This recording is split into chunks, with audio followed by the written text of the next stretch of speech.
राधे राधे, जय श्री कृष्णा मेरी YouTube family. आप लोगों को तो पता ही है कि मैं वृंदावन की यात्रा पर, ब्रज यात्रा पर जाती हूँ कभी कभी। जब भी कभी राधे रानी बुलाती हैं तो मैं ज़रूर जाती हूँ। और हर बार का रूटीन जो होता है एक सा होता है, लेकिन इस बार की यात्रा थोड़ी सी कुछ अलग हटके थी, तो मैंने सोचा आप लोगों के साथ भी साझा करूँ। आपने बरसाने की लाइव तो मेरी देखी होगी, और इसी तरीके से मैं बस पर बैठकर बिल्कुल अपने टाइम के अकॉर्डिंग ही निकली, लेकिन बस रास्ते में ख़राब हो जाने की वजह से सारा रूट चेंज हो गया। तो जब हम लोग पहुँचते हैं सुबह तड़के, वहाँ हम लोग पहुँचे हैं दोपहर में। तो अब दोपहर में जाने के बाद सारा रूटीन गड़बड़ हो गया, सारी यात्राएँ गड़बड़ हो गई। खैर हम लोग चौंकने वाले नहीं, फटाफट हम लोग नहाए धोए रेडी हुए और निकल पड़े अपनी गोवर्धन परिक्रमा के लिए। तो पहला पड़ाव हमारा था दान घाटी। अब दोपहर का टाइम था तो दान घाटी पे दूध तो नहीं चढ़ सकता था, तो दूध नहीं चढ़ाया, लेकिन बस ऐसे ही दर्शन करके और हम लोगों ने अपनी परिक्रमा प्रारंभ की। अब मेरे पैरों में बहुत ज़्यादा दिक्कत है, इसलिए मैं पैदल तो नहीं कर पाती हूँ, लेकिन मैं रिक्शे से परिक्रमा हमेशा करती हूँ।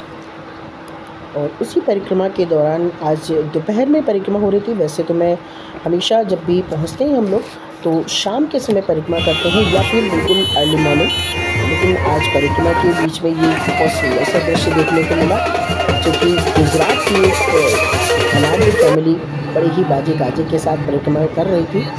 देखकर मन खुश हो गया। हम लोगों ने भी थोड़े बहुत भजन कीर्तन का आनंद लिया अपने आप में। और अब दोपहर का समय था, बिल्कुल रश नहीं था, लेकिन परिक्रमा में वो आनंद नहीं आ रहा था जो शाम को आता है। लेकिन फिर भी परिक्रमा तो परिक्रमा होती है, कर रहे थे।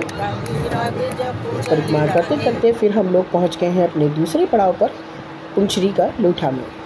पुंचरी का लोठा में भी दर्शन किया। देखिए आप देख रहे होंगे बिल्कुल भी रश नहीं है, बिल्कुल भी भीड़ नहीं है।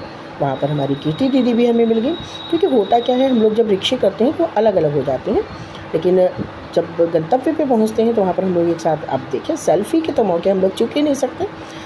मेरा ज्योति दीदी और कीर्ति दीदी का थोड़ी सी बॉन्डिंग होती है, बस टच विद हम लोग कोशिश करते हैं कि एक साथ। लेकिन फिर वही बात कि राधा कुंड में जाने का एक अलग ही आनंद था। राधा कुंड बिल्कुल साफ़ सुथरा था और बहुत ही स्वच्छ निर्मल जल था, और दोपहर के समय कुछ ठंडा ठंडा जल, और रिक्शे वाले ने बिल्कुल राधा कुंड के तट पे ही उतारा। वहाँ पर हम लोगों ने जल आचमन किया। उसके बाद फिर वापस रिक्शे पे बैठकर पहुँच गए हम लोग लास्ट गंतव्य पे, अपने लास्ट पड़ाव पे, जो कि है हमारी मानसी गंगा। मानसी गंगा की क्या कथा है मैं आपको आगे वीडियो में बताऊंगी। अगला वीडियो मेरा ज़रूर देखें मानसी गंगा की। थोड़ा सा आराम करने के लिए बाद हम लोग निकल गए वृंदावन, और वृंदावन में एक जगह पर पहुँचे जो कहा जाता है तटिया स्थान। यहाँ पर फ़ोटो लेना मना था। देखिए मना कर रहे हैं हमारे महंत जी कि फ़ोटो नहीं लो, लेकिन मेन गेट का फ़ोटो मैं ले रही थी तो बोले चलो कोई बात नहीं, यहाँ का फ़ोटो ले सकते हो आप। इस तरीके से देखिए यहाँ पर आज भी सब कुछ पुराने तरीके से है। फिर मैंने बिल्कुल चोरी छुपे जो मेन स्थान था वहाँ की फ़ोटो तो नहीं ली, लेकिन पर्स के अंदर से फ़ोन लगाकर आपको सिर्फ ये दिखाने के लिए फ़ोटो ली है कि यहाँ आज भी सब कुछ बिल्कुल पुराने तरीके से है। पुरानी दीवारें, पुराने दरवाजे और पुरानी आले, खिड़कियाँ, ये देखिए दरवाजे देखिए। और आगे बढ़ते जा रहे थे और फ़ोन को छिपाकर चला रहे थे। यहाँ पर देखिए एक भी जगह पर आपको फर्श नहीं मिलेगी, सब जगह रेत ही रेत है। रेत पर ही आज सभी महंत लोग जो हैं रेत पर ही रहते हैं। बहुत ही सुंदर सुंदर वृक्ष थे। वापस आकर फिर थोड़ा सा सेल्फ़ी टाइम, सेल्फ़ी तो बनती है ना ऐसी जगह जाकर, थोड़ी बहुत सेल्फ़ी ली, क्योंकि कुछ करने को था ही नहीं, रूटीन सारा गड़बड़ हो चुका था। तो बस खाओ आराम करो। तो मैंने सोचा जब तक खाना रेडी हो रहा है तब तक हम सेल्फ़ी ले लेते हैं। और उसके बाद फिर हम लोग आराम से सो गए। अर्ली मॉर्निंग उठकर नहा धोकर फिर हम लोग पहुँचे दान घाटी दूध चढ़ाने के लिए, क्योंकि दान घाटी में दूध माना जाता है कि बिल्कुल निराहार ही चढ़ाना चाहिए। तो मैं सुबह 5 बजे हम लोग पहुंच गए दान घाटी पर दूध चढ़ाने। दूध चढ़ाने के बाद फिर थोड़ी सी सेल्फ़ी ली। मैं और ज्योति दीदी मोस्टली साथ ही रहते हैं, तो ज्योति दीदी भी है और मैं भी हूँ। देखिए भीड़ बिल्कुल कम है। पहली बार ऐसा हुआ है कि इन लोगों को भीड़ बिल्कुल कम मिली, और अच्छे से दर्शन भी सब जगह के हुए।